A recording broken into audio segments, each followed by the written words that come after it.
ಭಾರತ ಶೀಘ್ರದಲ್ಲೇ ವಿಶ್ವದ ಪ್ರಮುಖ ಸೆಮಿಕಂಡಕ್ಟರ್ ರಾಷ್ಟ್ರವಾಗಿ ಹೊರಹೊಮ್ಮಲಿದ್ದು, ಈ ನಿಟ್ಟಿನಲ್ಲಿ ಮೊಹಾಲಿಯ ಸೆಮಿಕಂಡಕ್ಟರ್ ಲ್ಯಾಬೋರೇಟರಿ ಮಹತ್ವದ ಪಾತ್ರ ವಹಿಸಲಿದೆ ಎಂದು ಕೇಂದ್ರ ಮಾಹಿತಿ ಮತ್ತು ತಂತ್ರಜ್ಞಾನ ಸಚಿವ ಅಶ್ವಿನಿ ವೈಷ್ಣವ್ ಹೇಳಿದ್ದಾರೆ. ಮೊಹಾಲಿಯ ಎಸ್ಸಿಎಲ್ನಲ್ಲಿ ಸೆಮಿಕಂಡಕ್ಟರ್ ಪ್ರಕ್ರಿಯೆ ಗ್ಯಾಲರಿ ಮತ್ತು ಪಾರಂಗತ್ ಸೆಮಿಕಂಡಕ್ಟರ್ ತರಬೇತಿ ಪ್ರಯೋಗಾಲಯವನ್ನು ಉದ್ಘಾಟಿಸಿ ಅವರು ಮಾತನಾಡಿದರು.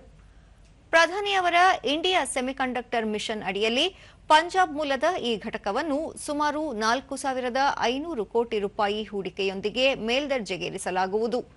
ಆಧುನಿಕ ಉಪಕರಣಗಳು ಮತ್ತು ಹೊಸ ತಂತ್ರಜ್ಞಾನದ ಅಳವಡಿಕೆಯಿಂದ ಪ್ರಸ್ತುತ ಉತ್ಪಾದನಾ ಸಾಮರ್ಥ್ಯಕ್ಕಿಂತ 100 ಪಟ್ಟು ಹೆಚ್ಚು ಉತ್ಪಾದನೆಯ ಗುರಿ ಹೊಂದಲಾಗಿದೆ. ಈ ಮೇಲ್ದರ್ಜೆಗೇರಿಸುವಿಕೆಯಿಂದ ಚಿಪ್ ತಯಾರಿಕೆಗೆ ಸಂಬಂಧಿಸಿದಂತೆ ಆಯಕಟ್ಟಿನ ಸಂಶೋಧನೆ ಮತ್ತು ವಿದ್ಯಾರ್ಥಿಗಳ ಅಗತ್ಯಗಳನ್ನು ಎಸ್ಸಿಎಲ್ ಪೂರೈಸಲಿದೆ ಎಂದು ತಿಳಿಸಿದರು.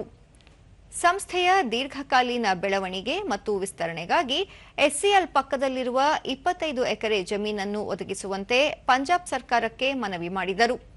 ಸಂಸ್ಥೆಯನ್ನು ಖಾಸಗೀಕರಣಗೊಳಿಸಲಾಗುತ್ತದೆ ಎಂಬ ಎಸ್ಸಿಎಲ್ ನೌಕರರ ಆತಂಕವನ್ನು ತಳ್ಳಿಹಾಕಿದ ಸಚಿವರು, ಈ ಸೌಲಭ್ಯವು ಸಂಪೂರ್ಣವಾಗಿ ಸರ್ಕಾರಿ ಸ್ವಾಮ್ಯದಲ್ಲೇ ಉಳಿಯಲಿದ್ದು, ದೇಶದ ಪ್ರಮುಖ ಸಂಶೋಧನೆ ಮತ್ತು ಅಭಿವೃದ್ಧಿ ಸಂಸ್ಥೆಯಾಗಿ ಮುಂದುವರಿಯಲಿದೆ ಎಂದು ಸ್ಪಷ್ಟಪಡಿಸಿದರು.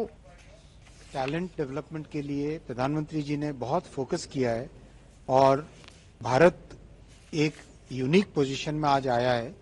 भारत में करीब 298 यूनिवर्सिटीज आज ऐसी हैं जहां पर सेमीकंडक्टर डिजाइन के latest EDA tools industry grade आज स्टूडेंट्स को मिल रहे हैं, रिसर्चर्स को मिल रहे हैं, so that they are able to design chips.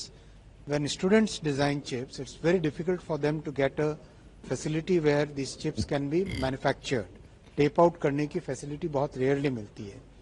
इसीलिए SCL Mohali has become that platform जहां पर स्टूडेंट्स को अपने डिजाइन की हुई चिप्स को टेप आउट करने की एक अपॉर्चुनिटी मिल रही है, क्योंकि चिप डिजाइन करना, उसको मैन्युफैक्चर करना और उसके बाद में उसको टेस्ट करके वैलिडेट करना